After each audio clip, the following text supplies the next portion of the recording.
बड़ी दीदी, दादी, तो इन तीनों के अव्यक्ति मास की एक साथ ले जाए, जून, जुलाई, अगस्त। तो हर मास में हमें विशेष अपने यज्ञ के आदि रत्नों की वो स्मृतियाँ, जिसके आधार से हमारी पुरुषार्थ में भी तीव्रता आती है। तो आज हम बाबा की 13 तारीख के महावाक्य सुनेंगे। मूल्य का सार है, मीठे बच्चे रक्षाबंधन का पर्व प्रतिज्ञा का पर्व, प्रतिज्ञा करते हैं ना हम सब, जो संगम युग से ही शुरू होता है।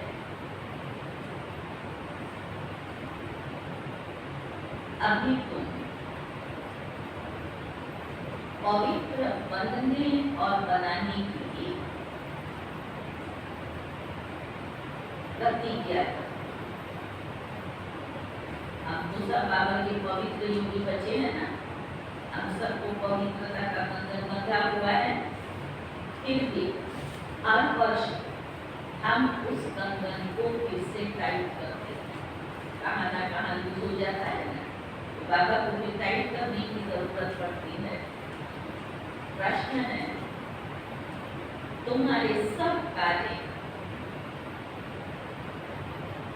इस आधार पर सफल हो सकते हैं। नाम वाला कैसे होगा?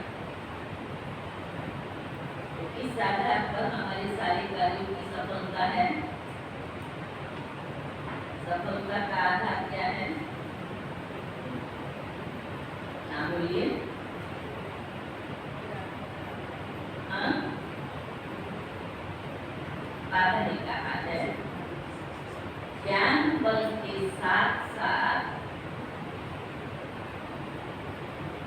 योग का बल।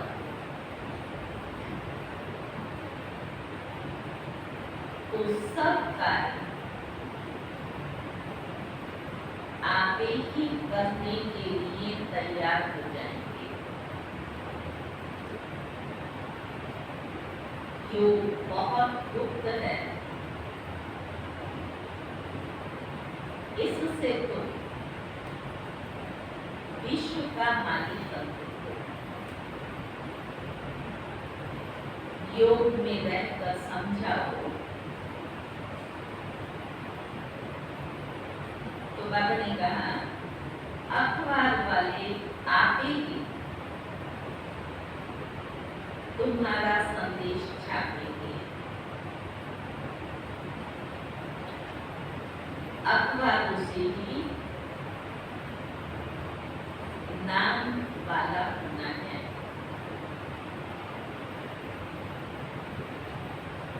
इनसे ही बहुतों को संदेश मिलेगा।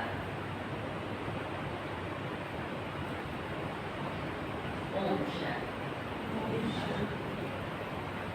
आज का बाबा का पहला महावाक्य, आज बच्चों को रक्षाबंधन पर समझा। डांस तैयारी करानी पड़ेगी, सबको पास में तैयारी कर लेते हैं।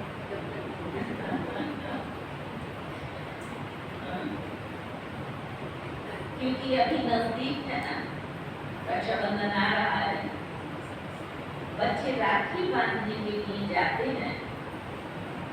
अब जो चीज होकर जाती है उनका फिर पर्व मनाते हैं। प्रैक्टिकल में कार्य हुआ, बाद में उसका यादगार चलता है। ये तो बच्चों को मालूम है कि आज से 5000 वर्ष पहले ये प्रतिज्ञा पत्र लिखवाया था। क्या लिखा था?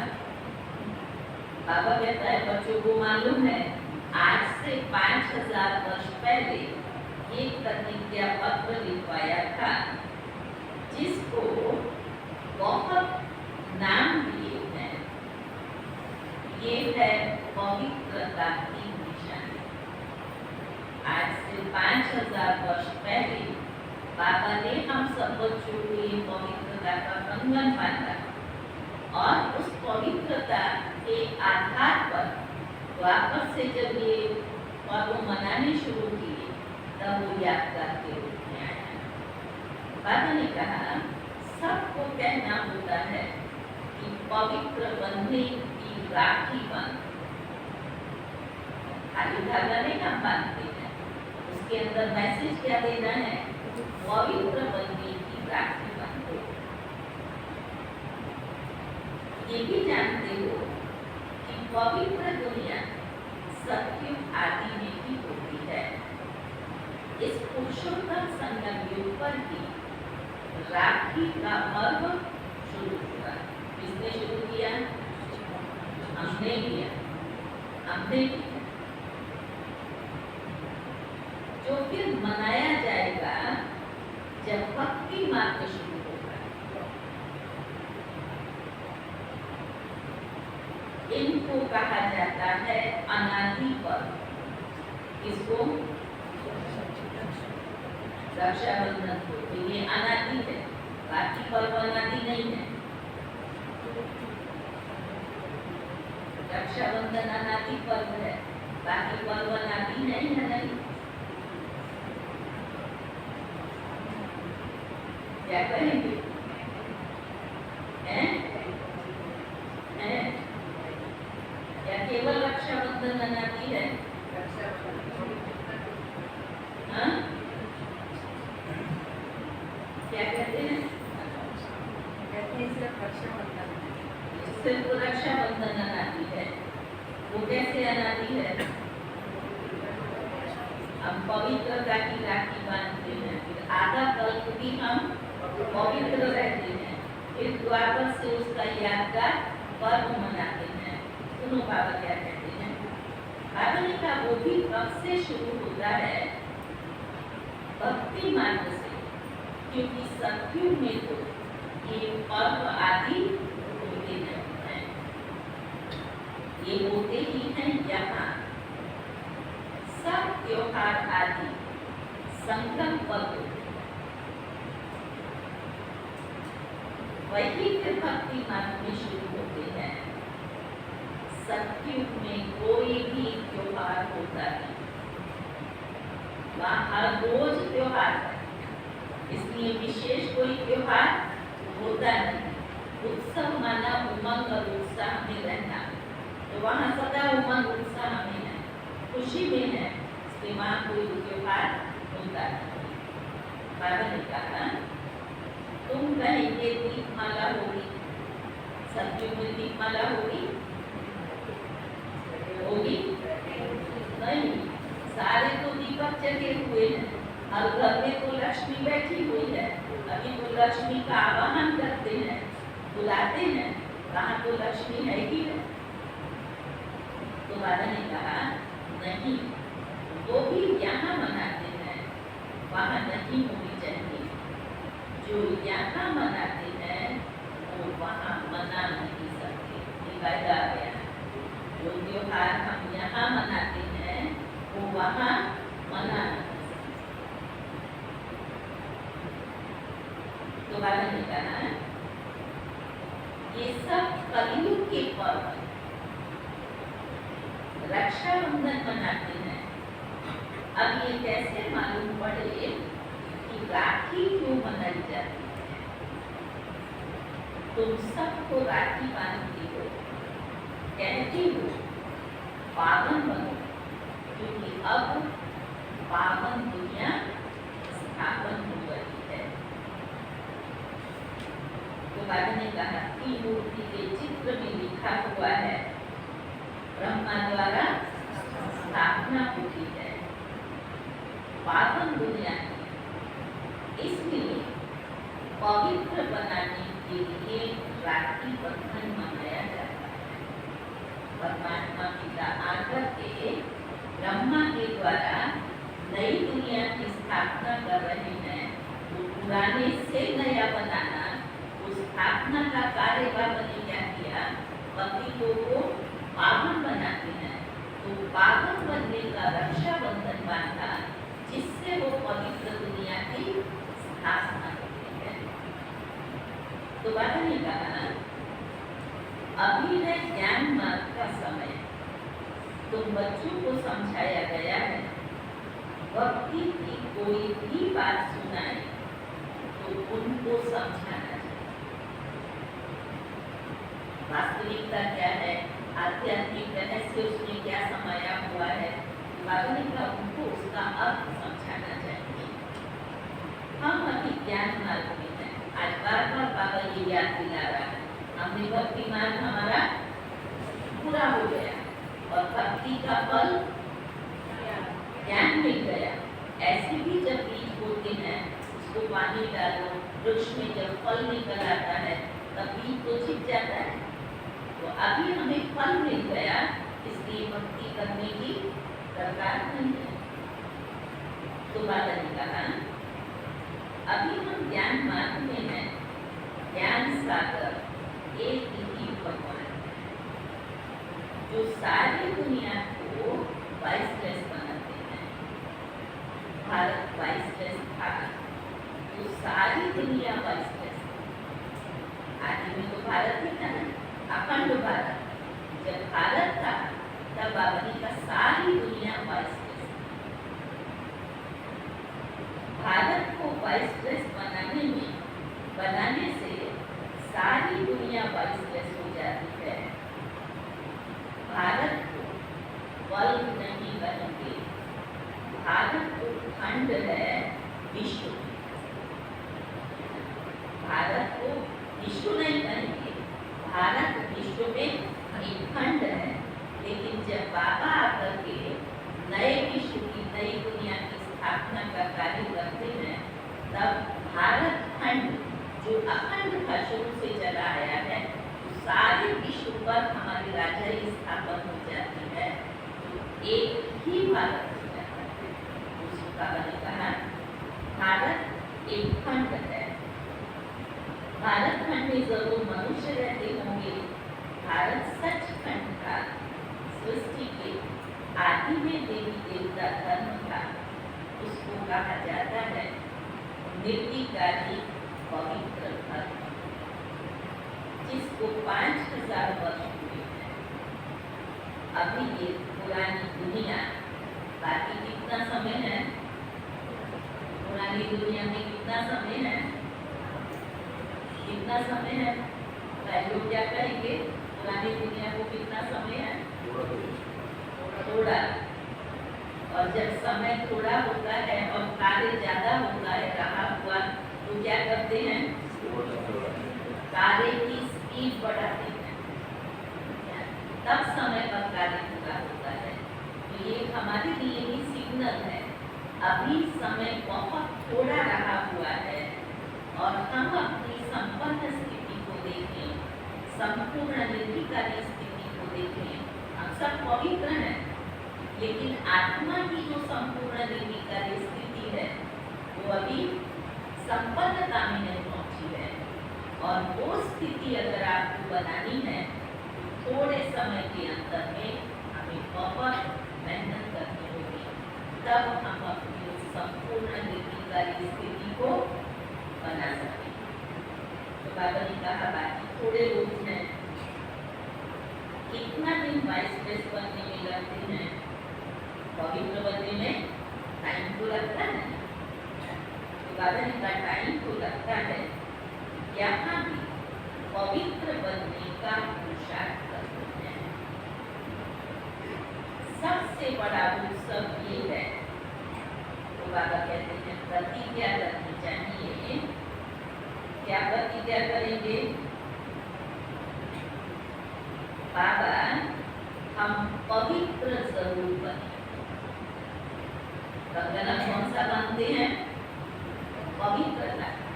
तो वो पवित्रता का कंगन हम प्रतिज्ञा करते हैं कि हम पवित्र जरूर बनेंगे। कौन कौन प्रतिज्ञा करेंगे यार? हम पवित्र जरूर बनेंगे। अच्छा, जो पवित्र बने हैं वो हाथ खड़ा करो।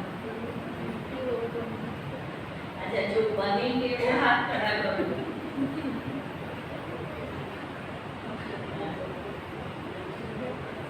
ठीक है, थोड़े हैं जो बनेंगे। तो बाबा की जो संपूर्ण पवित्रता है वो बहुत ऊंची मंजिल पवित्रता की परिभाषा में बाबा ने इस बार कहा था, दिनचर्या का अस्त व्यस्त होना भी अपवित्रता। समझा शक्ति होगी। बाबा ने हमारी दिनचर्या बनाई है। अमृत वेले उठना, उठ करके बाबा को याद करना, उसके बाद मुरली क्लास है, फिर जो प्रवृत्ति वाले हैं अपने बिजनेस जॉब में और परिवार का कार्य है वो कार्य करेंगे, लेकिन कार्य करते भी बाबा किया कर्म योगी बन करके करेंगे। उनके हर प्रकार के व्यवहार में शुद्धि होगी, इसको भी दुख नहीं देंगे, मर्यादा युक्त व्यवहार होगा। ये हमारी दिनचर्या है ना। हर घंटे में 1 मिनट साइलेंस, 5 हमारे ट्रैफिक कंट्रोल है, ये दिनचर्या है। तो बाबा कहता है अगर दिनचर्या को ठीक रीति से नहीं पालन करते हैं तो वो भी अपवित्रता है। ये अव्यक्त बात दादा जी महाभारत बाबा ने कहा प्रतिज्ञा करनी चाहिए, बाबा हम पवित्र तो जरूर बनेंगे। ये उत्सव सबसे बड़ा समझना चाहिए। सब पुकारते हैं हे परम पिता परमात्मा, ये कहते हुए भी परम पिता बुद्धि में नहीं आता। समझा क्या कहा? गाता है ना हे परम पिता परमात्मा, लेकिन कहते हुए भी उसकी स्मृति जो बुद्धि में आनी चाहिए वो नहीं आता। तुम जानते हो परम पिता परमात्मा आते ही हैं, इसलिए बाबा किस लिए आते हैं? नई दुनिया बनाने। बाबा ने कहा परम पिता परमात्मा आते ही हैं जीव आत्माओं को ज्ञान दे। आत्मा नहीं कहा, कुछ आत्मा शरीर में है ना, आते ही हैं जीव आत्माओं को ज्ञान दे। तो बाबा कहते हैं आत्मा परमात्मा अलग रही बहुकाल, सुंदर मेला कर दिया जब सबको मिला अकरा। ये मेला इस संगम युग पर ही होता है।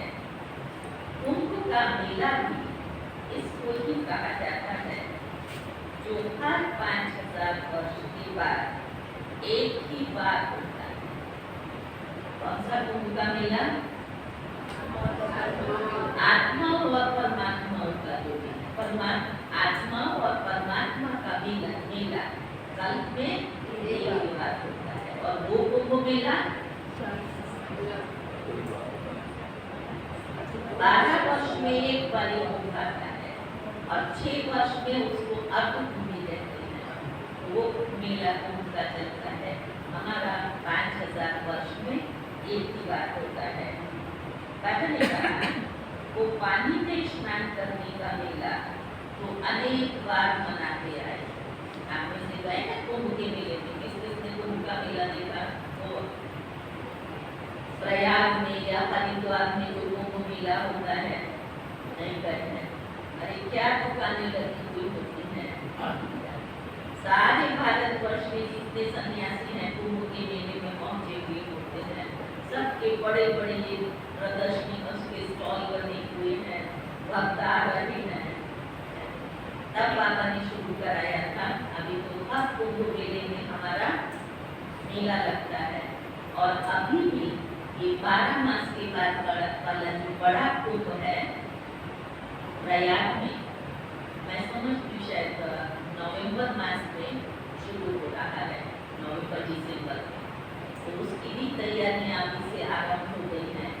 तो उसके लिए मीटिंग में ये विचार निकला था कि अंत का समय है, बाद में दूसरा कुंभ होगा या नहीं होगा वो दुनिया वालों का।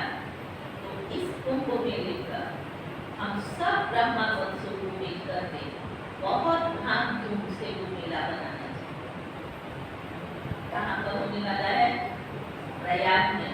इलाहाबाद कहते हैं ना, इलाहाबाद का नाम क्या पड़ा? प्रयागराज। तो वहाँ पर अपना कुंभ का मेला है।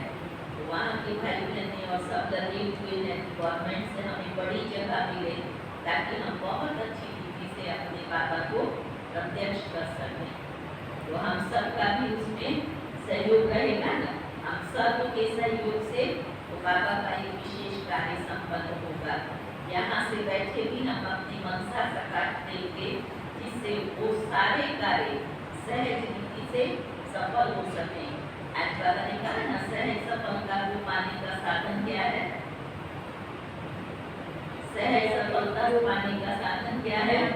योग बल।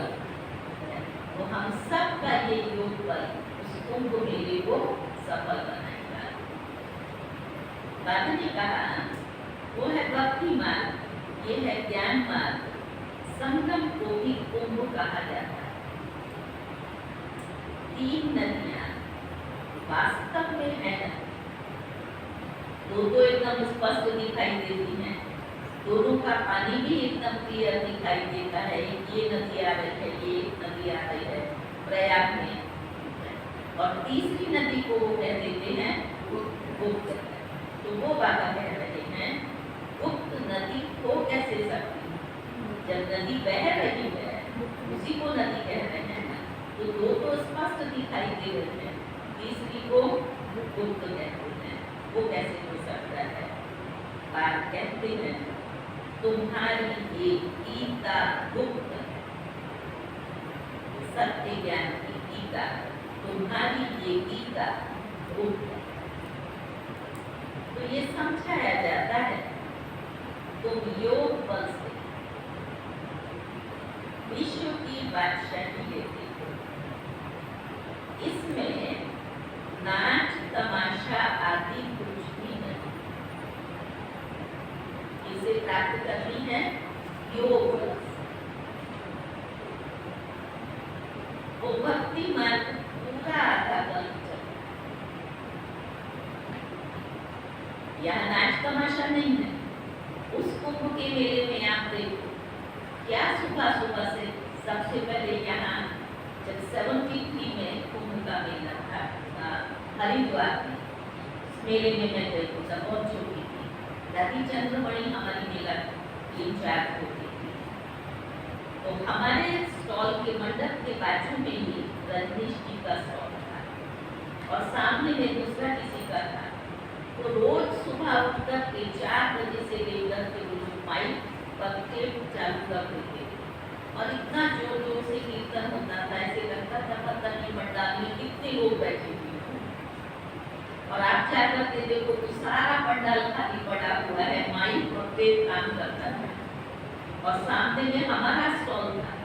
तो सारे ब्रह्मा बस 4 बजे से उठ करके बाबा की याद में बैठते थे। हमारी मूली चलती थी, दादी चंद्रमणि क्लास कराती थी। एक दिन प्रेम दीदी देहरादून वाली, उसने इतना जोरदार भाषण दिया कि पति पावन एक ही परमात्मा है, पानी की नदी नहीं। कई लोगों को अच्छा नहीं लगा। बाबा कहता था बच्चे पत्थर डालो तो तरंगे पैदा होगी। लोगों को प्रश्न उठेगा कि ऐसा कैसे कहते हैं, तो सुनने के लिए आएंगे तो काफी होगा। तो बाबा ने कहा ना वहाँ पर नाच तमाशा ये भक्ति मार्ग है, ये तो ज्ञान, ये आधा कल्प चलता है भक्ति मार्ग और ज्ञान चलता है, वो आधा कल्प भक्ति मार्ग चला। ज्ञान कितना चलता है? आधा कल्प संगम। तो संगम बाबा ने कहा एक लाइन, एक जन्म नहीं कहा, एक लाइन जीवन जन्म एक लाइन। फिर 2 युग है ज्ञान की प्रारंभ, आधा कल्प भक्ति, एक जन्म है ज्ञान और फिर आधा कल्प है ज्ञान। भक्ति तो द्वापर कलयुग से चली आई है, सिर्फ ज्ञान एक ही बार मिलता और फिर उसकी प्रारब्ध 21 जन्म चलती है। अभी तुम्हारी आंखें खुली हैं, तो ये हमारी आंखें, तुमने हमारी आंखें, हमको बाबा ने दिव्य बुद्धि का नेत्र दिया। जिस दिव्य बुद्धि के नेत्र से हम सब कुछ समझते हैं, सृष्टि के आदि मध्य अंत को भी समझते हैं, तो अभी हमारी आंखें खुल गई, हर राज को हमने समझ लिया है। आदि तो तुम भी अज्ञान की नींद में सोए हुए थे। अब राखी बंधन पर ब्राह्मण लोग राखी बांधते हैं, तुम भी ब्राह्मण, वो है कुक वंशावली और तुम हो मुख वंशावली। भक्ति मार्ग में इतनी अंधश्रद्धा है, दुवन में फंसे हुए हैं, दुवन में पांव फंस पड़ते हैं। तो भक्ति के दुवन में मनुष्य फंस पड़ते हैं। समझा क्या कहा बाबा ने? वो दुवन दलदल होती है ना, उसमें जाओ तो फंस जाते हैं। तो उसकी तुलना बाबा ने किसके साथ की? भक्ति के साथ की। भक्ति भी कैसी है? उसमें जाते हैं फंस जाते हैं। तो बाबा ने कहा ना, इतनी अंधश्रद्धा है, भक्ति के दुवन में मनुष्य फंस जाते हैं और एकदम गले तक आ जाते हैं।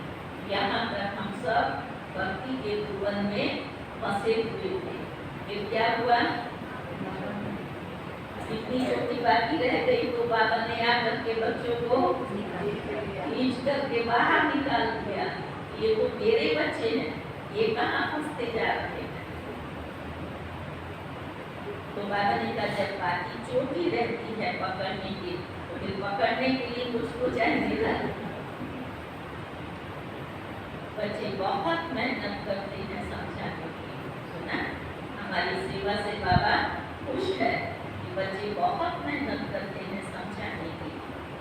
करोड़ों मनुष्य हैं, एक एक के पास जाना मेहनत करती है। तुम्हारी बदनामी अखबारों के द्वारा हुई है कि ये भगाते हैं, ये घर-बार छुड़ाते हैं, ये भाई बहन बनाते हैं। शुरू में इतनी बातें फैली थी, याद है ना आपको? हिस्ट्री का मालूम है ना, कितनी गलत गलत बातें अखबार में छापी थी।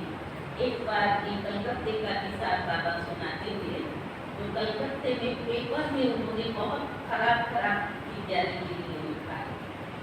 तो बाबा का एक बच्चा था, उसने बाबा को पत्र लिखा कि बाबा, इन्होंने हमारी पवित्र बहनों के लिए और हमारी इतनी पवित्र संस्था उसके लिए इतनी गलत बातें लिखी हैं, तो हम इनको ईंट का जवाब पत्थर से देंगे, तो लोगों को पता पड़े कि ज्ञान क्या है, मना हम उसका जवाब दें। तो बाबा ने बहुत अच्छा पत्र लिखा। बाबा ने उसको कहा कि देखो बच्चे, ये जो पेपर है ना जिसमें छपा था, उसका नाम था विश्वमित्र। विश्वमित्र। तो उसको लिखा कि तुम उसके पास जाओ और मिलो, उसको कहो कि तुम्हारे पेपर का नाम है विश्वमित्र, तो सारे विश्व के तुम मित्र हो, तो हमारे भी मित्र हो। दूसरा, निंदा हमारी जो करे मित्र हमारा, तो तुमने हमारी निंदा की है, इसलिए तुम हमारे मित्र हो, तो तुम्हारे साथ हमारा डबल मित्रता का नाता है।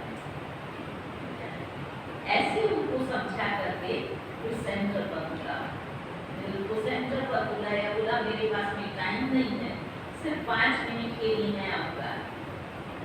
सेंटर पर आकर जब उसने सब देखा, ज्ञान की बातचीत की, इतना प्रभावित हुआ और उसने खुद कहा, अब मैं जाकर के पेपर में जो सत्य है वो छापूंगा। और उसने डाला भी कि मैंने कल तक जो पेपर में लिखा वो सुनी हुई बातों के आधार पर लिखा, और आज जो मैं लिख रहा हूँ वो मैं समझ के आधार पर लिख रहा हूँ। वहाँ जाकर के मैंने विजिट किया और जो कुछ मैंने अनुभव किया वो मैं लिख रहा हूँ। तो उससे बहुत बड़ी सर्विस। तो ये बाबा बच्चों को सिखाते थे, इस ढंग से तुम इसको समझाओ। बाबा ने कहा अखबारों में धूम मच गई। अब एक एक को तो समझा नहीं सकते, फिर तुम्हें अखबारें ही काम आए। अखबारों द्वारा ही तुम्हारा नाम वाला होगा। अभी विचार करना है कि क्या करें जो मनुष्य समझ जाए। रक्षाबंधन का अर्थ क्या है? जबकि बाप आए हैं पावन बनाने, तब बाप ने बच्चों से पवित्रता की प्रतिज्ञा दी।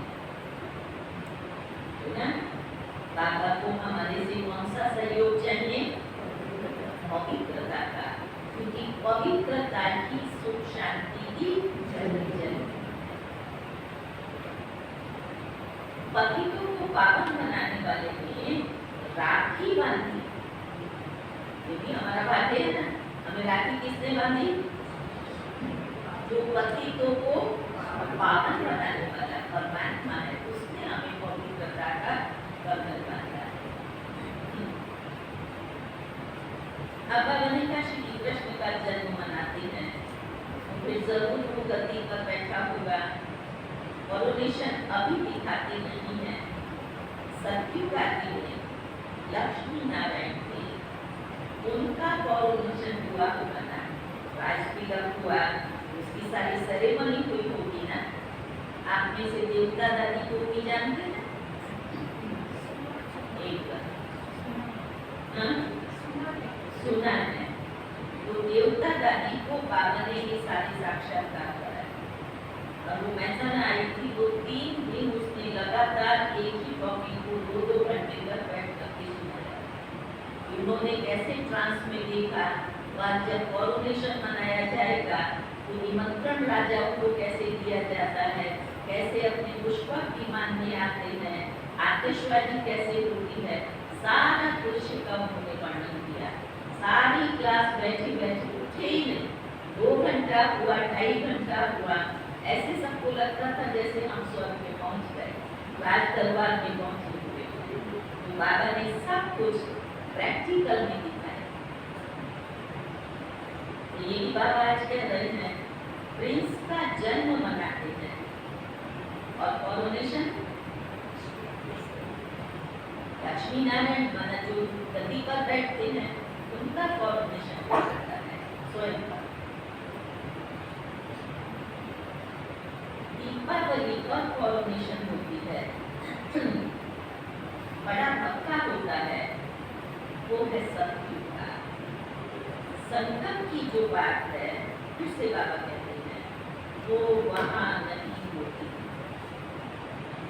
संगम की जो बात है, वो वहाँ नहीं होती। घर घर में रोशनी यहाँ होती है, वहाँ दीपमाला आदि नहीं मनाते हैं, वहाँ तो आत्माओं की ज्योति जगी हुई है। वहाँ फिर कोरोनेशन मनाया जाता है, न कि दीपमाला। जब तक आत्माओं की ज्योति नहीं जगी है, तब तक वापस नहीं जा सकते।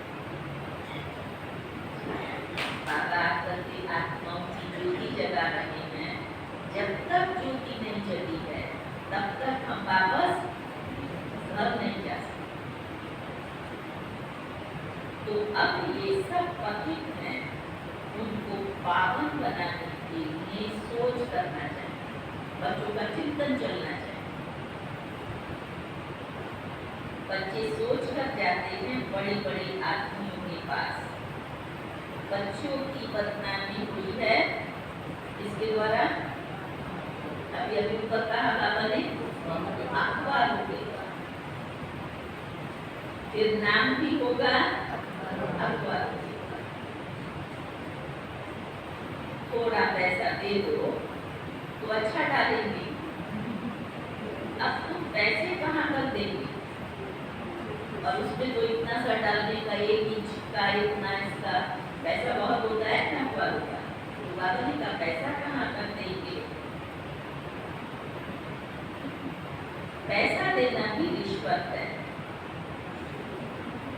एक कायदे हो जाता है।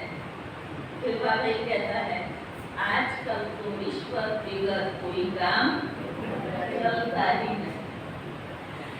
रिश्वत तो फटाफट काम कराओ। तुम भी रिश्वत दो तो वो लोग भी रिश्वत दें। तो बाबा ने कहा फिर तो दोनों एक जैसे हो जाए। दुनिया वाले तो रिश्वत देते ही देते हैं, अब भी अपना कार्य कराने के लिए किसको रिश्वत दे, तो हमारे में और दुनिया वालों में क्या अंतर होगा।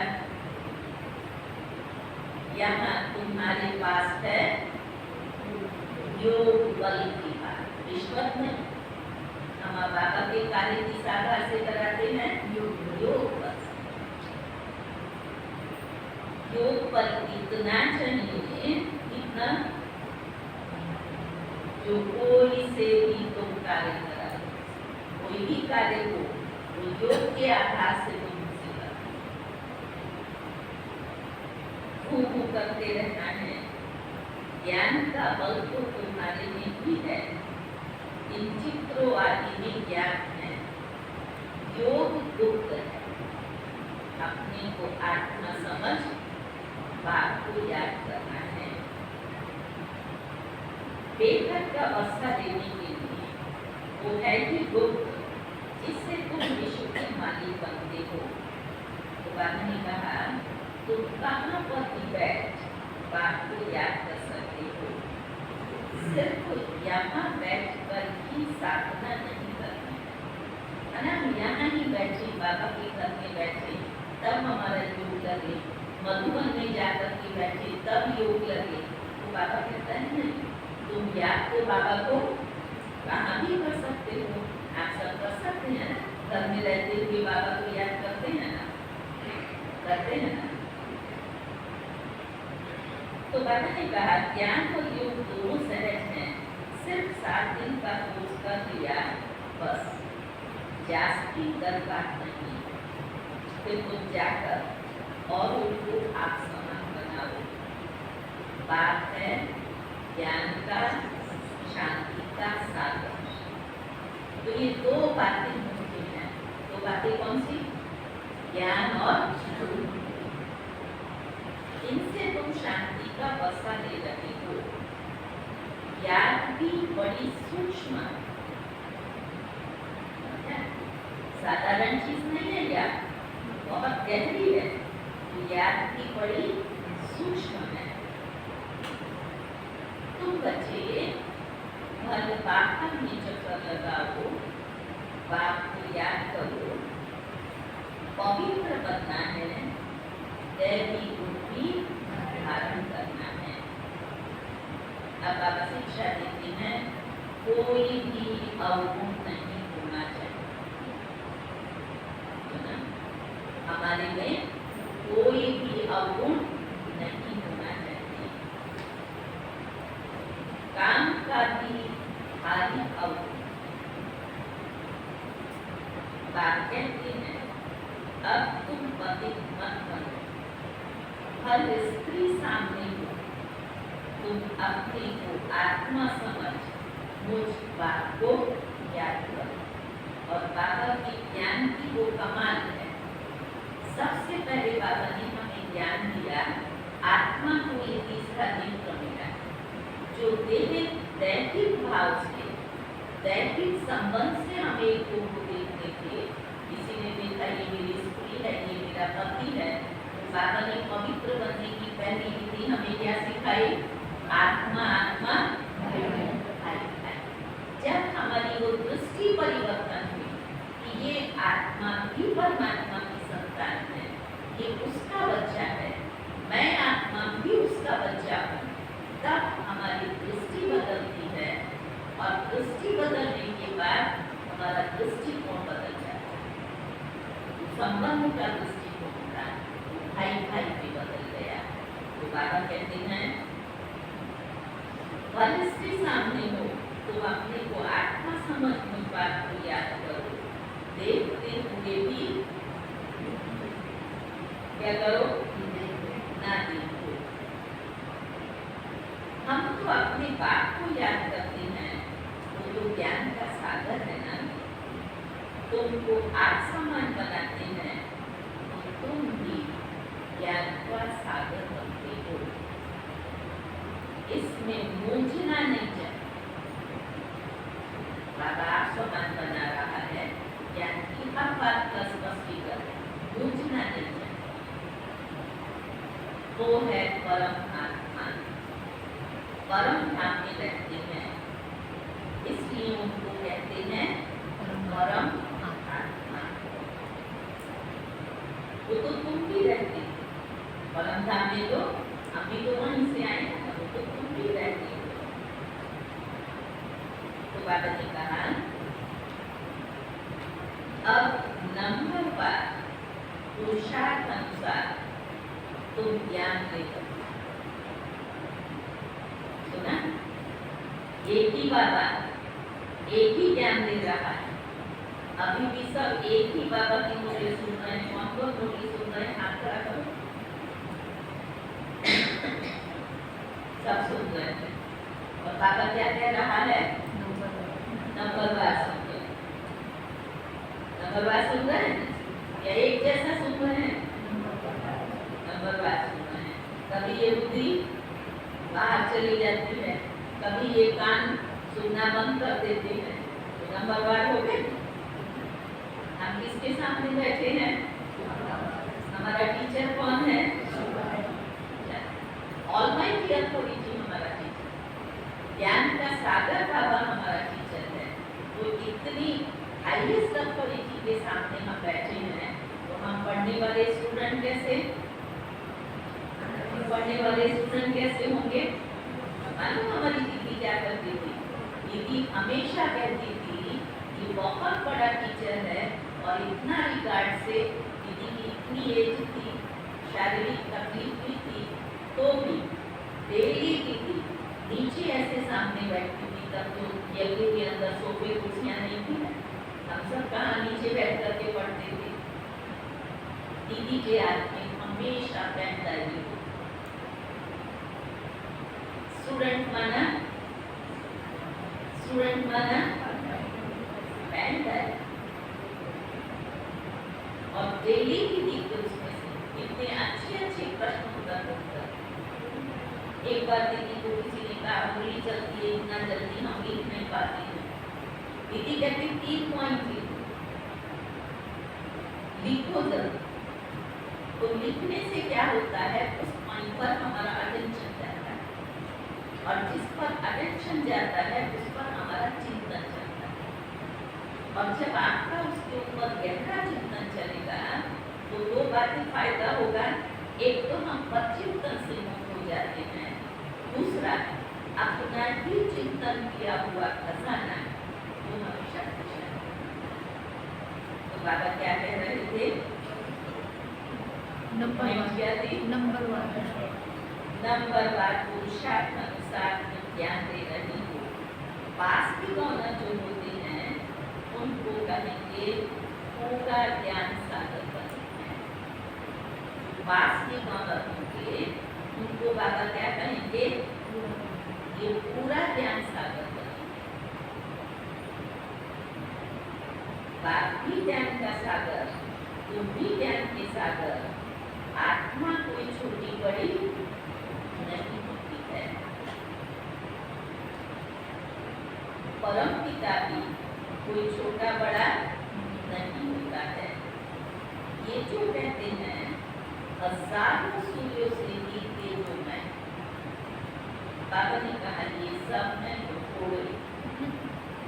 बाबा हमारा कैसा है, जैसे हम हैं ज्योति में, उसको हजारों सूर्यों से निकले जो मैं कहना, ये क्या हुआ,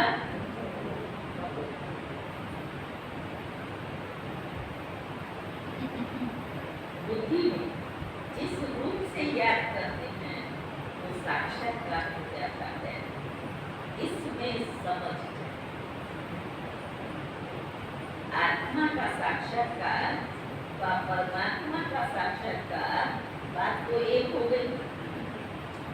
समझो आपने विधि देखी तो विधि को आत्मा की देखी या परमात्मा की देखी, आपको कैसे पता पड़ेगा, बात तो एक हो गई। बात में रियलाइज कराया। सिर्फ वो साक्षात्कार तो नहीं वो, लेकिन हम सबने भी आत्मा का साक्षात्कार किया है, रियलाइज किया। रियलाइजेशन भी साक्षात्कार है। मैं ही पतित पावन ज्ञान का सागर हूँ, समय पर आकर सबकी सदगति करता हूँ। सबसे जास्ती भक्ति तुमने,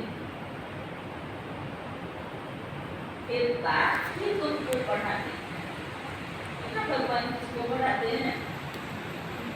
भगवान किसको पढ़ाते हैं?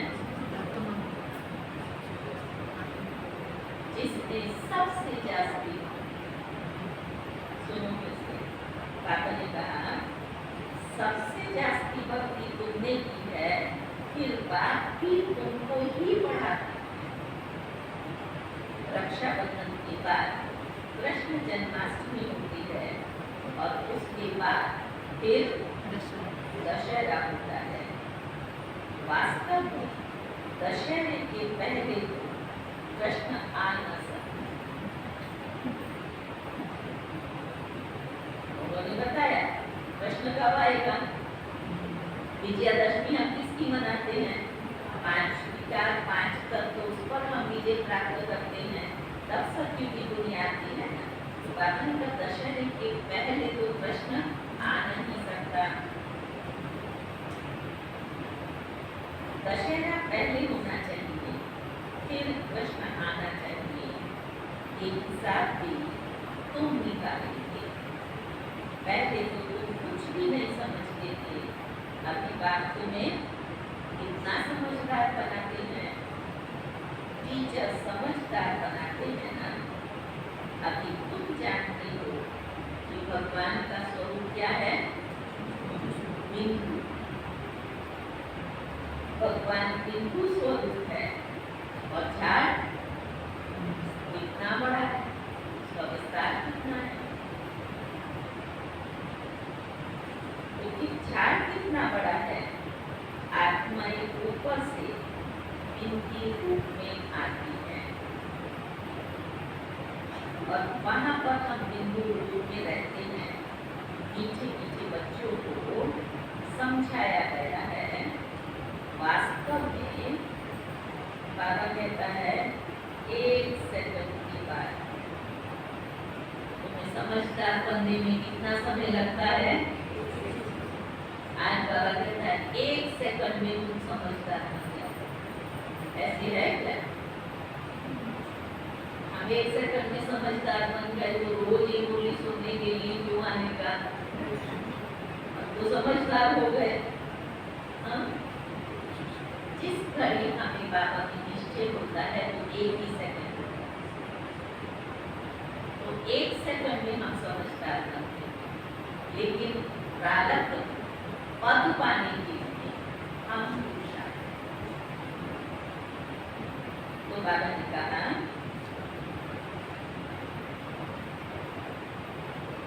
1 सेकंड में तुम समझदार बनना चाहिए, परंतु पत्थर बुद्धि ऐसे हैं जो समझते ही नहीं।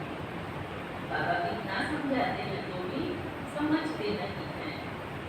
नहीं तो है 1 सेकंड। हद का बाप तो जन्म बाई जन्म नया मिलता है। ये बेहद का बाप तो एक ही बार आकर 21 जन्मों का बसा। अभी तो बेहद के बाद से बेहद का बसा ले लो। आयु भी बड़ी हो जाती है। ऐसे भी नहीं कि 21 जन्म कोई तुम्हारा एक ही बात रहेगा। 21 जन्म में हमारे कितने बात होंगे? अलग अलग बात होंगे ना, एक ही बात थोड़ी रहता है। और एक बाबा से हम 21 जन्मों की प्रारब्ध पा लेते हैं, तो वहाँ हमें लौकिक बात का वर्षा नहीं है। यहाँ संगम पर हमने जो पुरुषार्थ किया है उस अनुसार बात भी मिलता है और उसका वर्षा ये हमारी वर्तमान संगम की कमाई का है। उसको बाबा ने स्पष्ट किया कि बात अलग अलग होगी, लेकिन वर्षा हमारा जो प्रारब्ध है वो यहाँ की हमारी। बाबा ने कहा, अभी तुम लेखक के बाद से लेखक का वर्षा ले रहे हो, आयु भी बड़ी हो जाती है। ऐसे नहीं कि इस जन्म में एक ही बात रहेगा, नहीं, तुम्हारी आयु बड़ी हो जाती है, तुम कभी भी दुख नहीं देखते हो, सत्युग में दुख नहीं देखते। पिछाड़ी में तुम्हारी बुद्धि में ये ज्ञान आकर के रहेगा, बात को याद करना है और वर्षा लेना है ना। सारा ज्ञान समझने के बाद लास्ट में क्या रह जाएगा, जैसे वृक्ष से फल निकला, फल निकलने के बाद में सूख करके क्या रह जाता है, बीज। ऐसे अंत में हमारी बुद्धि में भी क्या रहेगा, बात को याद करना है और वर्षा लेना। बस बच्चा पैदा हुआ और बारिश बना, बात को जाना, बस बात और वर्षे को याद करो, पवित्र बनो, दैवी गुण भी धारण करो, तो बात और वर्षा कितना सहज है। एक ऑब्जेक्ट तुम्हारी सामने। अब फिर बाबा सब इस पर आया, बाबा ने कहा बच्चों को विचार करना है, हम अखबार द्वारा कैसे त्रिमूर्ति की देना पड़े, क्योंकि समझाया जाता है ब्रह्मा द्वारा स्थापना, ब्राह्मणों को पावन बनाने आया है पाप। अपने भाभी को देखो, हमें पावन बनाने के लिए बाबा कहाँ से आया, धाम से। तो हम कितने भाग्यशाली हैं, खुद पतित पावन हमें पावन बना रहे हैं। तो बाबा ने कहा कैसे बनाते हैं, पवित्रता की राखी बांधते। पतित पावन भारत को पावन बना रहे हैं, हर एक को पावन बनना है, क्योंकि अब पावन दुनिया स्थापन होती है। अभी तुम्हारे 84 जन्म पूरे होंगे, जिसने बहुत जन्म लिए होंगे उनकी निशानी क्या होगी, जो जिसने बहुत जन्म लिए होंगे उसकी निशानी, बाबा ने कहा वो अच्छी रीति समझते रहे, ज्ञान उनको अच्छी रीति धारणा में आता रहे। पिछाड़ी में आने वालों को इतनी खुशी नहीं होती, क्योंकि भक्ति बहुत कम की है। भक्ति का फल देने वाला तो बाबा ही है जो आते हैं। भक्ति किसने जास्ती की है ये भी तुम जानते हो। पहले नंबर में तुम ही आए हो, तुमने ही अव्यभिचारी भक्ति की है, समझा? सबसे पहले भक्ति किसने शुरू की, हमने। अव्यभिचारी भक्ति बाबा कहता है तुमने शुरू की है। अब बाबा कह रहे हैं तुम भी अपने से पूछो, हमने जास्ती भक्ति की है या किसने जास्ती भक्ति की? किसने जास्ती भक्ति की? ब्रह्मा बाबा ने भक्ति जास्ती की, हमारी थोड़ा कम है या ब्रह्मा बाबा जैसी है। इस जन्म की बाबा की भक्ति कैसी थी? गुरु आ जाए तो सत्संग में जब तक गुरु नहीं उठे तब तक बाबा नहीं उठते, और गीता का पाठ किए बिना भोजन नहीं करते थे। चाहे ट्रेन में या कहाँ भी है, स्नान पानी किया, गीता का पाठ किया, उसके बाद नाश्ता करते थे ना बाबा। तो बाबा ने कहा सबसे तीखी जो सर्विस करते हैं जरूर उन्होंने सबसे ज्यादा भक्ति की है। वहाँ भक्ति ज्यादा की, तो अभी संगम में इस जन्म में लोग क्या कर रहे हैं, सबसे जास्ती सर्विस कर रहे हैं। तो जास्ती सर्विस भी निशानी है। इस आत्मा ने सबसे जास्ती भक्ति की, बाबा नाम तो लिखते हैं, कुमार का है, मनोहर है, गुलजार है ना, ऐसा जो बाबा ने याद किया। ये सब अच्छी सर्विस करने वाले हैं ना, तो इन्होंने भी तो भक्ति अच्छी की होगी। प्रकाश मणि दादी को किस किसने देखा?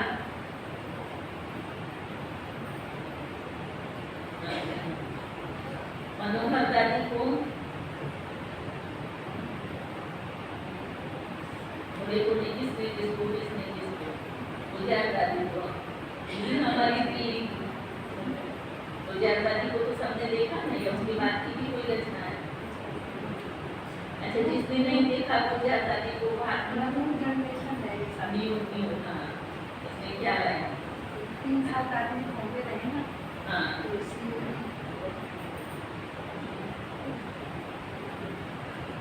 चलो ये भी भाग्य है, भले इन आंखों में नहीं देखा, पर इस भूमि पर तो और आपके जोन की पालना करने के लिए निमित्त थी और आज भी निमित्त हैं। सूक्ष्म में भी सभी को वो बल दे रहे हैं। जो बाबा ने कहा यहाँ नंबरवार दिखा नहीं सकते, अगर नंबरवार दिखाया जैसी इसकी कर दी जाए, ये अच्छे पुरुषार्थी है, इनकी ये लाइन आपको सेकंड में या थर्ड में बिठा दिया जाए तो कैसा लगेगा? कैसा लगेगा? मैं कम पुरुषार्थी, अपने आप कहाँ बैठेंगे? पीछे। कहाँ बैठना पसंद करते हैं? पीछे। और अगर ये कह दिया जाए कि पहली लाइन में जिनका तेज पुरुषार्थ है, आप इधर यहाँ बैठो, रोज आपको यहाँ बैठना है, तो आपको कैसा लगेगा? मैं कोई कम पुरुषार्थी हूँ या मुझे पीछे बिठाते हैं?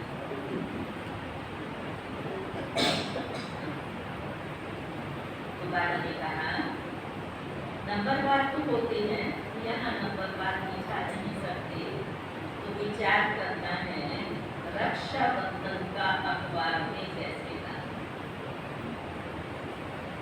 ये तो ठीक है, मिनिस्टर आदि के पास जाते हैं, राखी बांधते हैं, परंतु बाबा ने कहा वो पवित्र तो बनते नहीं। राखी बांधा है पवित्र, पवित्र तो बनते नहीं है। तुम कहते हो पवित्र बनो, तो पवित्र दुनिया स्थापन हो जाएगी। 63 जन्म विकारी बने हैं। अब आप कहते हैं अंतिम जन्म पवित्र बनो, 63 जन्म विकारी बने हैं। अब आप कहते हैं ये अंतिम जन्म पवित्र बनो। तुम खुदा को याद करो तो तुम्हारे सिर पर जो पाप है वो उतरते हैं। अच्छा, मीठे मीठे सीधी बच्चों प्रति माँ पिता बाप दादा का प्यार और गुड मॉर्निंग। रूहानी बाप की रूहानी बच्चों को नमस्ते।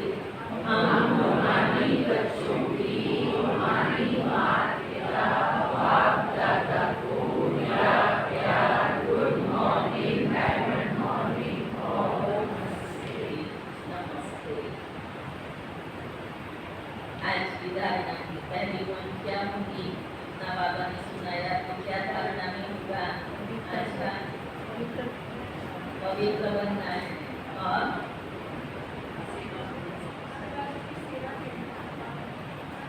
अखबारों में सेवा करनी है। वो बाबा ने आज कहा, याद कराया। योग बल से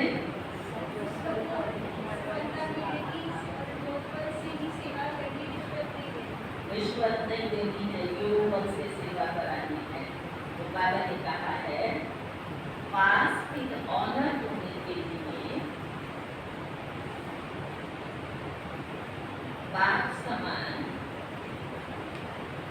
ज्ञान का सागर बनना है। कोई भी अवगुण अंतर है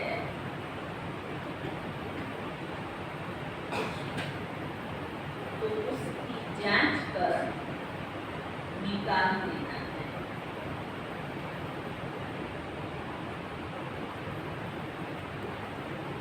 शरीर को देखते हुए न दे,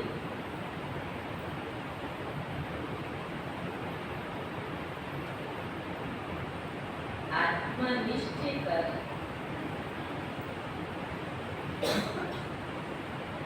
आत्मा से बात करनी है। दूसरी पॉइंट है, योग पर इतना जमा करना है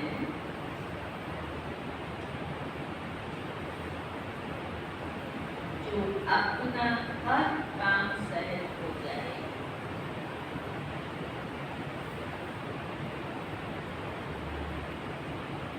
अखबारों द्वारा हर एक को पावन बनने का संदेश देना है। आप समान बनाने की सेवा करनी है। आज का वरदान बाबा का देहे भान को देही अभिमानी स्थिति में परिवर्तन करने वाले बेहद के वैरागी भव। देहे भान को देही अभिमानी स्थिति में परिवर्तन करने वाले बेहद के वैरागी भव। चलते चलते यदि वैराग्य खंडित हो जाता, पवित्रता नहीं का, यदि वैराग्य खंडित होता है तो उसका मुख्य कारण है देह भान। जब तक देह भान का वैराग्य नहीं, तब तक कोई भी बात का वैराग्य सदा काल नहीं रह सकता। संबंध से वैराग्य ये कोई बड़ी बात नहीं, समझा? वो तो दुनिया में भी कईयों को वैराग्य आ जाता है, संबंधों के प्रति वैराग्य आ जाता है। वो लोग परिकर बात शुरू करके चले जाते हैं, आपका संबंध बोलते दिवस, तो बाबा ने कहा वो बड़ी बात नहीं है। लेकिन यहाँ है बड़ी बात कौन सी है, किससे वैराग्य? देहे भान से वैराग्य। तो बाबा ने कहा लेकिन यहाँ देहे भान के जो भिन्न भिन्न रूप है उन्हें जानकर देहे भान को देही अभिमानी स्थिति में परिवर्तन कर देना, ये है विधि। इस बात की बेहद के वैरागी बनी सीखी विधि बाबा से। आज बेहद का वैरागी कैसे बनेंगे? देह भान के भिन्न भिन्न रूप है, कभी किस रूप में कभी किस रूप में आता है, तो उससे बाबा ने विधि बताई बेहद का वैरागी बनने। स्लोगन है, संकल्प रूपी पांव मजबूत हो तो काले बादलों जैसी बातें भी परिवर्तन हो जाएंगी।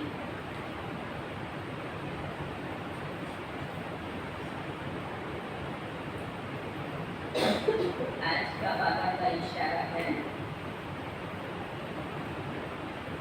यदि बाबा कितनी ऊंची पढ़ाई पढ़ाता है, यदि अति पापात्मा, केवल पापात्मा नहीं, अति पापात्मा,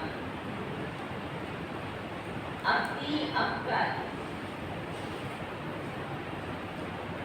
बगुले के ऊपर भी नफरत नहीं करनी,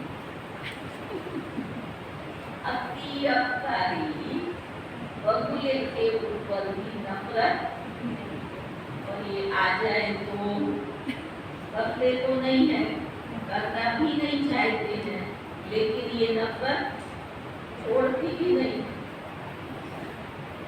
बाबा ने कहा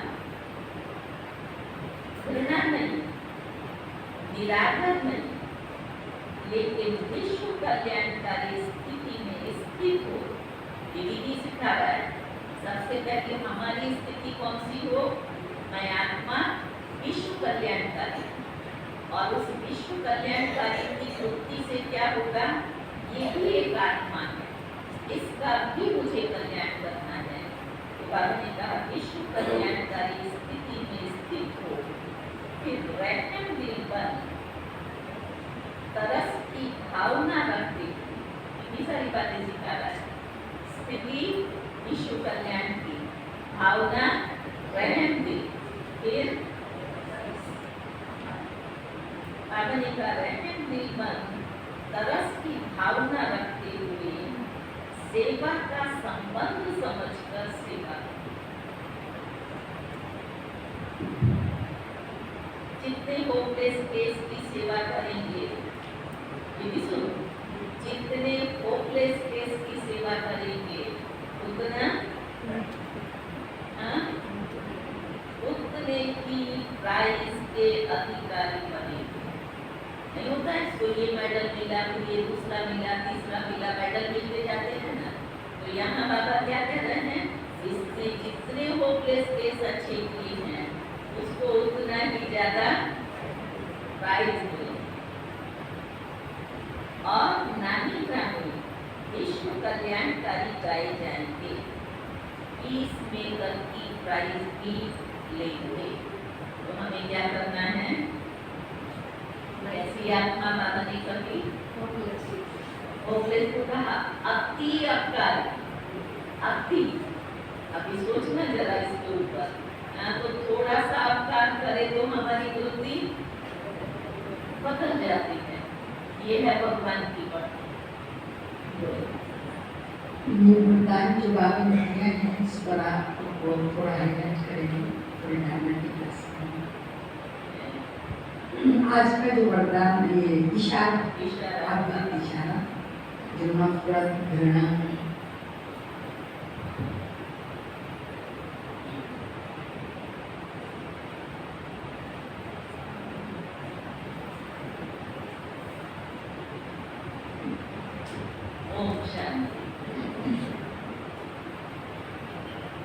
बाबा ने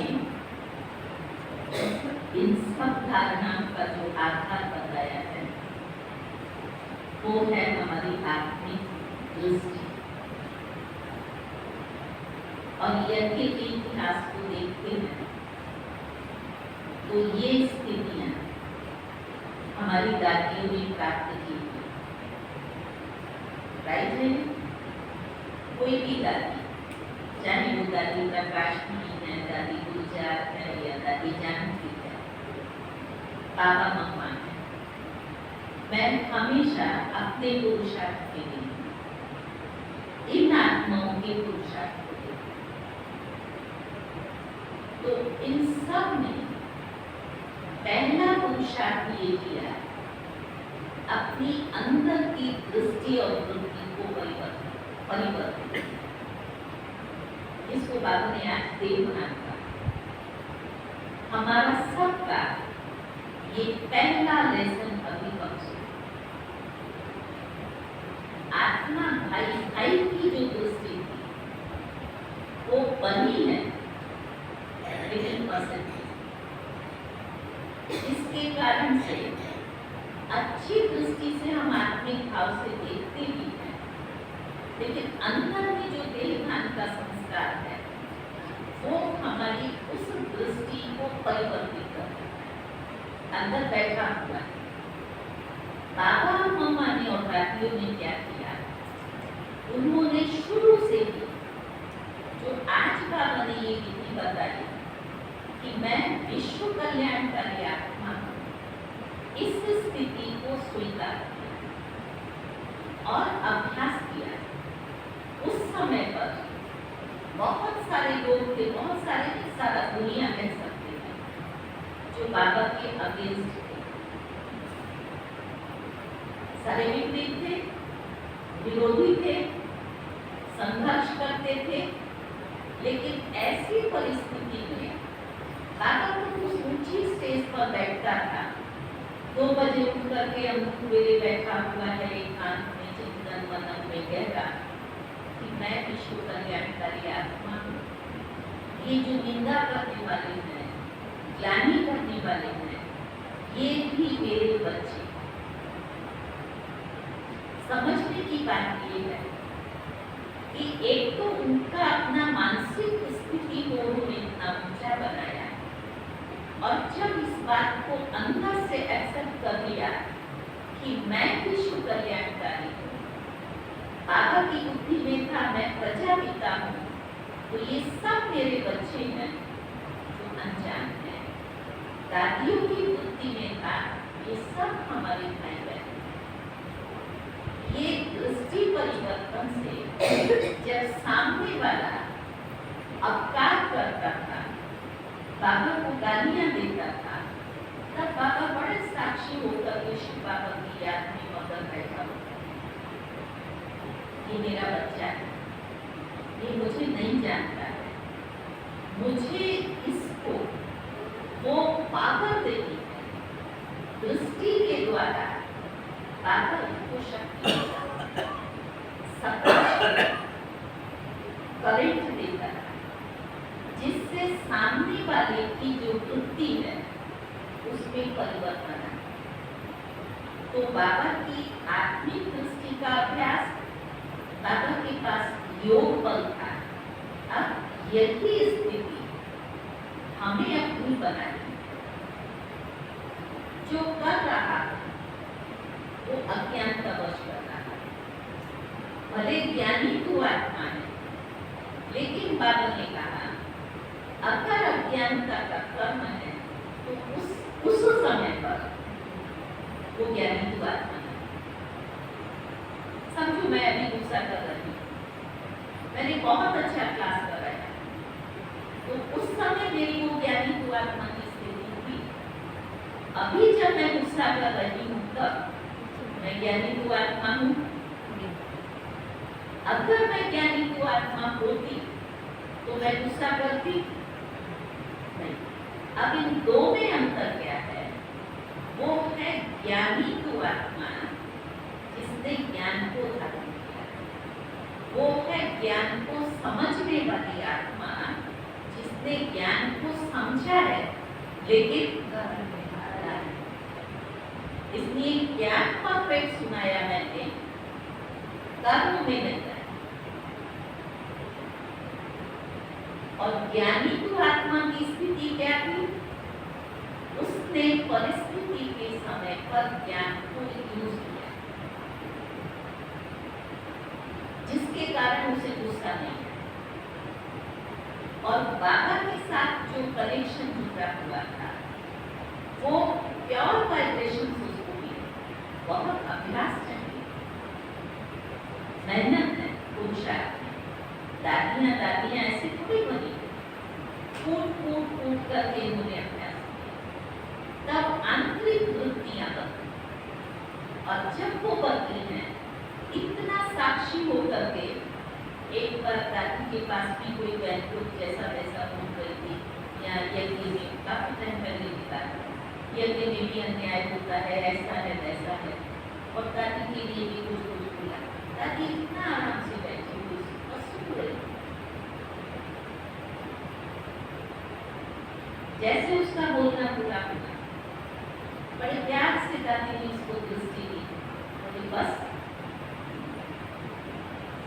एप्पल दे दिया, चली गई।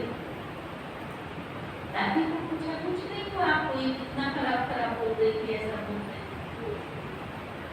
दादी ने कहा मैंने सुन रही हूँ, मैं तो बाबा के पास बैठी थी और बाबा को बोला बाबा इस आत्मा को जो चाहिए आपको दे। ये है साक्षी। हम क्या कहते हैं साक्षी? वो जैसा बोल रहा है भले बोलता है, मैं तो साक्षी। उसकी बात का प्रभाव मेरे पर पड़ रहा है, मैं साक्षी। तो ये बार बार का हमारा अभ्यास, इसके लिए एक पुरुष पुरुषार्थ ये करना जरूरी है। जैसे भी कहा ना, बाबा ने पहले आपकी स्थिति का अभ्यास किया। अभी तक हम आत्मा, मन और बुद्धि के मालिक हैं। ये हमारी कमजोरी, इसको थोड़ा सा समझना। बाबा बार बार ये बात कहता है, मैं मन नहीं हूं। मैं मन हूं तो मैं कौन हूं? आत्मा। मैं मन की मालिक। मन मेरी एक शक्ति है, ठीक है। अब सारे दिन में आप देखो, मुझे कौन चला रहा है? मुझे कौन चला रहा है? आज मन नहीं कर रहा, आज मन ये खाने का हो रहा है, आज मन वहां जाने का हो रहा है, आज मन में ये इच्छा पैदा हुई। आप सुबह से शाम तक देखो, हमें कौन चला रहा है? मन चला रहा है। अब मैं कौन हूँ? मालिक। मालिक को कौन चला रहा है? कौन चला रहा है? कर्मचारी। कर्मचारी।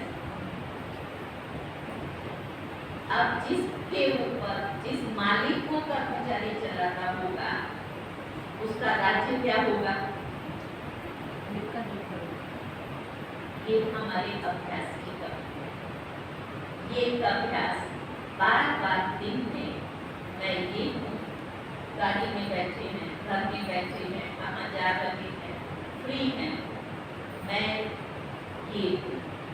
अपने आप को शरीर से भिन्न देखने का अभ्यास। हिंदू मैं अपनी लाइफ में इसने अभी इसमें प्रवेश।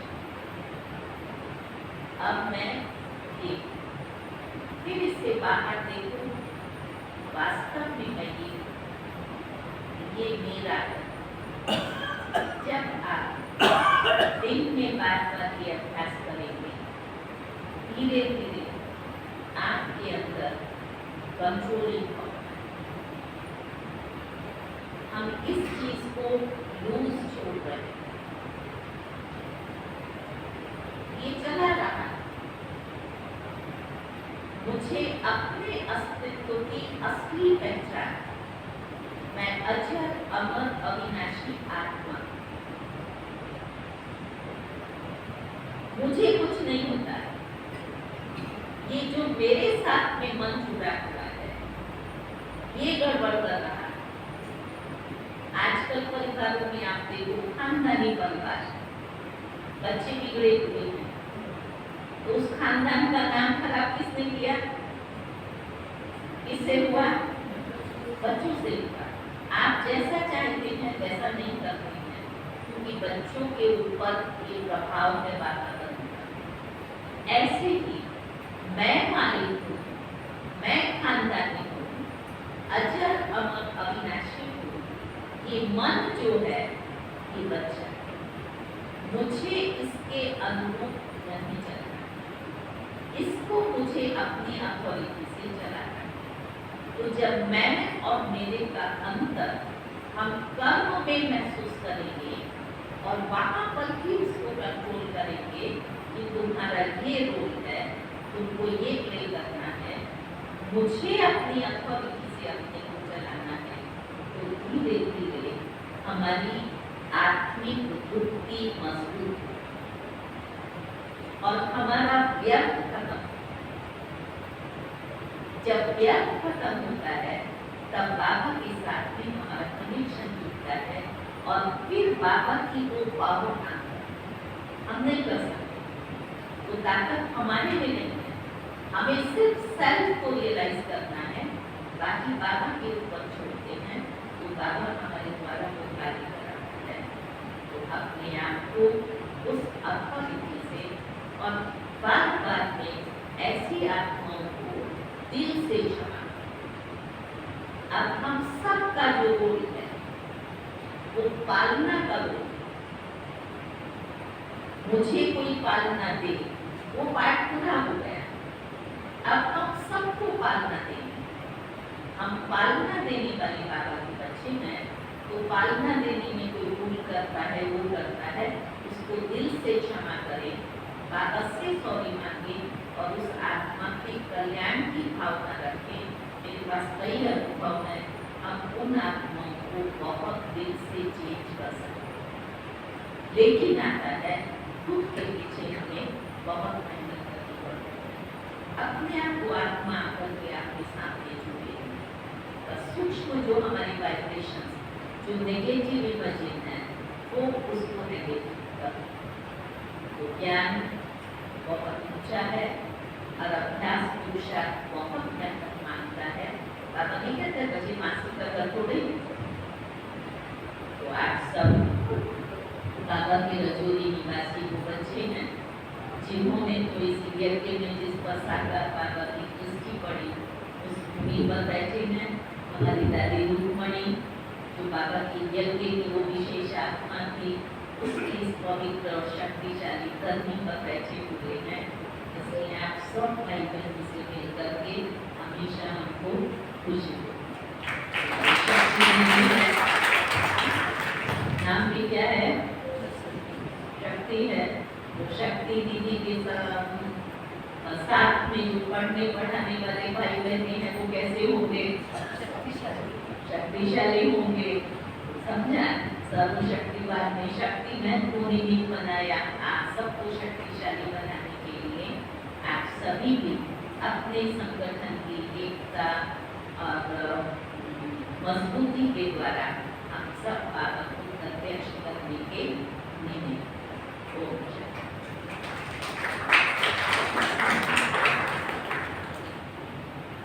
बहुत बहुत धन्यवाद, शुक्रिया करूँ आदरणीय परम सत्य सदा दीदी जी का। आप यज्ञ के वो रतन हैं जिनका परिवार पूरा का पूरा यज्ञ में स्वाहा हुआ। आप लोग के परिवार में 4 बहनें, मम्मी पापा भाई, सभी बाबा के अनन्य बच्चे। आप हमारे दिल्ली राजधानी के ही रतन हैं। पांडव भवन में ही आप शुरू में सेवाएं दी हैं आपने। दादी गुलजार जी और सर्व दादियों की पालना किए हुए यज्ञ स्नेही बनकर के खुशी से दिल से जो आपने सेवाएं की। तो बड़ी दीदी जी जो सामने आप देख रहे हैं और दादी जी, वहाँ से आप पांडव भवन मधुबन में पहुँचे। वहाँ भी आपने बहुत ही खुशी से, प्यार से, दिल से, जिगर से हर प्रकार की सेवाएं दी। तो बड़ों ने आपको गुजरात में भेजा, उत्तर गुजरात सारा, जहाँ पर आप लगभग 100 सेंटर होंगे, हजारों पिता पाठशालाएं होंगी। और आप 6 दिन पहले या 7 दिन पहले अपने वाराणसी रिट्रीट सेंटर में आप आए। क्यों आप आए हैं? क्यों आए होंगे दीदी? वहाँ पर वैसे तो अक्सर आते रहते हैं, लेकिन अभी क्यों आए? 250 बहनें, टीचर्स बहनें, सब सेवा केंद्रों की भर्ती करने के लिए आए। सब टीचर्स के साथ आप पंडा बनकर के आए। तो दीदी जी का रजोरी गार्डन पर और विशेषकर मुझ पर अधिकार है। आपने फोन किया कि मैं तुम्हारी दिल्ली में, कैपिटल है दिल्ली में, तो सबको यहाँ आना ही है, लेकिन अभी वर्तमान में जो यहाँ पर रहता है उसी को कहा जाएगा तुम्हारी दिल्ली में आई हुई हूँ। मैंने कहा कहाँ आए हुए हो? नहीं कहीं, तुम तो यहीं कहीं दिल्ली में बहुत गर्मी है, तो मैंने कहा हम तुम्हारी दिल्ली में ही बैठी हुई। मैंने शायद देखा क्या करे भाई, बहुत ही गर्मी है दीदी दिल्ली में। तो कहा आपकी दिल्ली में तो हम बैठे हैं। तो मैंने कहा कहाँ बैठे हैं, बताया। तो मैंने कहा फिर आओ ना। तो ना तो कर ही नहीं सकते हैं, लेकिन फिर भी कहा ठीक है देखेंगे। आऊँगी और जाऊँगी। अरे मैंने कहा दीदी जी आप आएंगे और क्लास ना कराएं, हमको अमृत ना दे, ये कैसे हो सकता है। तो वासी से खास आपके पास कल आए और विशेष मेहता भाई साहब आप सभी जानते हैं उनका स्वास्थ्य ठीक नहीं है। उनका भी आपसे विशेष प्यार है, जो आप गुजरात के हैं और हमारा जहाँ पर दीदी जी रहते हैं वो स्थान ऐसा है, चाहे अहमदाबाद से आए या मधुबन से जाएं, कोई भी यज्ञ का ऐसा वक्त नहीं है जो महसाना में ना आता हो। मिनी मधुबन बना हुआ है, आते हैं जाते हैं, भोजन बनता रहता है, टोलियाँ बनती रहती हैं, किसी को टोलियाँ पहुँचा रहे हैं, किसी को भोजन करा रहे हैं। अचानक 10 भी जाएंगे, 50 भी जाएंगे, तो सबको भोजन देते हैं, आते जाते रेस्ट भी करते हैं। और हमारे दादी जी, चाहे दादी जानकी जी थे, गुलजार दादी जी थे, प्रकाश मणि दादी जी, अपनी टीम को लेकर के भी अचानक पहुँचते थे। अचानक, कोई प्रोग्राम भी नहीं, अचानक का खेल आज दिन तक भी चलता है। तो वो स्थान है आपका रिट्रीट सेंटर भी है, जहाँ पर समय प्रति समय बीच के प्रोग्राम भी होते रहते हैं, नृत्याँ भी होती रहती हैं। और आप भारत और भारत से बाहर ही ज़्यादा रहते हैं, महसाना में बहुत कम रहते हैं। अपनी सारे भारत को और भारत से बाहर भी सेवाएं देते रहते हैं। आप सभी जानते हैं हमारे जो विंग्स बने हुए हैं, ग्राम विकास के आप चेयरमैन हैं। हमारे पहले मोहिनी बहन जी थे, वो तो अभी एडवांस पार्टी में गए। और मधुबन में भी आप देखो तो शाम को महसाना में, सुबह देखो तो मधुबन में, अभी देखो तो इधर है। अभी क्योंकि मात्र महसाना से 1.5 घंटे 2 घंटे का रास्ता, 2 घंटे का रास्ता है। अपनी एक बहन है, वो साथ में गाड़ी से आते हैं जाते हैं। मधुबन बड़ा घर है, बड़ा कमरा हॉल करेंगे, और महसाना छोटा कमरा है। नए नए हैं शायद उनको नहीं मालूम, मैं भी 1 वर्ष तक सरला दीदी जी के साथ रही हूँ और वहाँ पर रह करके मैंने बहुत कुछ सीखा है। और जो सीख करके आज यथाशक्ति जितना मुझसे बन पाता है, उन बड़ों की पालना लेके, दीदी जी की पालना लेकर के आप सबको भी थोड़ी बहुत चक्का-चक्की ये पालना करा रही हूँ।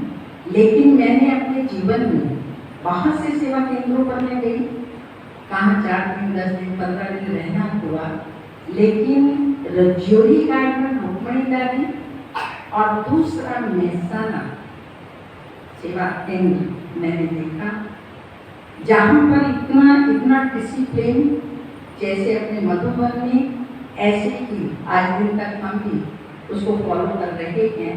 और दीदी जी भी और इनकी जितनी भी टीम है, 200-250 सेवा केंद्र, गीता पाठशाला, वही डिसिप्लिन, वही दिनचर्या हर सेवा केंद्र गीता पाठशाला पर चलती हैं, जो दीदी जी महसाना में करते हैं, वही सब सेवा केंद्रों पर। तो वहाँ मुझे बहुत अच्छा रहना लगा, पर ड्रामा अनुसार कोई आना नहीं था, सोचा भी नहीं था। मैंने तो ये संकल्प किया था गुजरात में ही सेवा करूँगी, लेकिन रुक्मणी दादी जी ने वापस दिल्ली में बुलाया, आई जैसे तैसे। और क्योंकि शायद यहाँ का आप सबकी पालना के निमित्त बाबा को बनाना था, इसलिए मुझे यहाँ से वहाँ भेजा, तो उनको फिर यहाँ भेजा कि नहीं बच्ची तुम्हारी रजौरी में जरूरत। मैं देखती थी हम लोग वहाँ पर उस टाइम में 10, 12, 15 बहनें थी। क्लास वहाँ पर 5 बजे रिकॉर्ड बजता था, 5 बजे से लेकर के 6 बजे तक मेडिटेशन योग होता था, 6, सवा 6 बजे क्लास होता था। और क्लास 7 सवा 7 तक आज भी ऐसे ही चलता है। सवा 7 तक क्लास चलता था। क्लास के फौरन बाद 2 बहनें किचन में, 2 बहनें कपड़े धोने पर, 2 बहनें डस्टिंग में, 2 बहनें ऊपर की इधर की उधर की जो सेवाएं होती थी और एक बहन दीदी जी के साथ। कोई आ रहा है, कोई जा रहा है, कुछ मालूम नहीं पड़ता था कैसे सफाइयाँ हो गई, कैसे सबके इकट्ठे कपड़े धोते थे। उस टाइम में मशीन नहीं थी। सबसे इकट्ठा ही कपड़ा धुलाई होता है। अभी भी ऐसे ही, अभी भी इकट्ठा। कोई अलग अलग नहीं धुलाई करे। और हमारे पास अलग अलग मशीनें हैं। वो अलग धोता है, वो अलग धोता है, वो अलग धोता है, वो अलग धोता है। तो इस तरह से वहाँ पर रियली बिल्कुल वहाँ पर हमारा मेरा बिल्कुल मन नहीं था कि मैं वापस आऊँ। पर लगे जानवर के जो आ गए, आज दिन तक भी वही सेवाएं वहाँ पर चलती हैं और अभी तो दिन दुगुनी रात चौगुनी सेवाएं बढ़ती जा रही हैं। लेकिन मैंने देखा कि हर आत्मा का अपना अपना पाठ होता है। दीदी जी से मिलकर के मुझे विशेष खुशी होती है और अंदर में बहुत सेटिस्फेक्शन सा होता है कि जैसे माना हमारी दादियाँ थी, बड़े थे, उनसे मिलकर के खुशी होती थी। सभी टोली लेकर के जाएंगे। 2 मिनट और है बस। मैं तो शॉर्ट में परिचय दे रही हूँ, कोई डिटेल में नहीं दे रही हूँ। 2 मिनट टोली लेकर के जाएंगे दीदी जी से, तो बहुत ही अंदर में सेटिस्फेक्शन होता है कि अलौकिक। वैसे तो मेरे से दोनों इकट्ठे ही हो गए। पहले मैं मोटी थी, अभी ठीक हो गई दीदी जी की तरह। तो माँ महसूस नहीं पर है, पालना करती हैं, हर तरह की बात मैं इनसे कर लेती हूँ। और मुझे शिक्षा सावधानी बड़े मैंने अधिकार से आप देते हैं, बड़े प्यार से। और जैसा नाम है दीदी जी का, सरलता से सभी को, ना केवल मुझे, सभी को सरलता से ऐसी आप पालना कर रही हैं। आप सोच सकते हैं कि जहाँ 250 कन्याएं, आप अपने रोटी में एक बच्ची को नहीं संभाल पाते, उसकी शादी करना, ये करना, उसके कैरेक्टर का ध्यान रखना, लेकिन आप 250 बहनों को यहाँ मिट्टी में भी लेकर के आए। और समय प्रतिशत है यहाँ वहाँ जहाँ भी घूमने का भी होता है। और हम ब्रह्मा कुमारी बहनों को, ब्राह्मणों को विशेष बाबा कहते हैं, खाली घूमना फिरना नहीं, पहले भक्ति तपस्या और साथ साथ घूमना फिरना। तो ऐसी मीठी प्यारी दीदी जी को दिल व जान से व प्रेम से सभी रजोली घाट की फुलवाड़ी और मेहता भाई साहब की ओर से मैं बहुत बहुत शुक्रिया करती हूँ, धन्यवाद देती हूँ। और आप हमेशा ऐसे ही आते रहें, हमारे दिल का उत्साह बढ़ाते रहें। और दूर बैठे भी बाबा को सूक्ष्म मतलब में बैठ के पालना कर रहा है। आप तो महसाना में नज़दीक बैठते हैं, हमारी पालना करते रहें। इन्हीं शब्दों के साथ पुनः आपका बहुत बहुत धन्यवाद। और साथ में हमारी पूनम बहन ये आई हैं, यज्ञ में हमारे आजकल वो चल रहा था बहुत ज़्यादा, चुन्नी पहनाना, मुकुट पहनाना, बिंदी लगाना। लेकिन इससे पहले भट्टी में मैं आई गए हम लोग क्लास में मीटिंग में, तो आपने देखा मैंने देवियों का कुछ नहीं करने दिया, हमने शुरुआत कर दी नहीं। आज भी हम कुछ नहीं कर रहे हैं। स्वयं जो डबल ताजधारी हूँ, प्योरिटी का ताज आपको नजर आ रहा होगा, रतन जड़ित ताज की स्वराज्य अधिकारी, विश्व महाराजन और महारानी वो आप सामने देख रहे हैं। इसलिए सूक्ष्म में ही आपका हमने बहुत बहुत स्वागत भी कर दिया, धन्यवाद भी।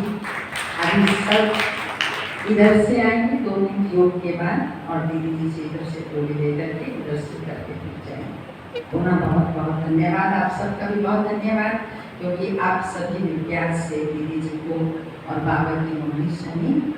ओम शांति। अचानक का पाठ ना, आज तो अचानक है। कल तक तो आपको भी नहीं मालूम होगा कि पता ही नहीं था, शाम को 4 बजे तक भी पता नहीं।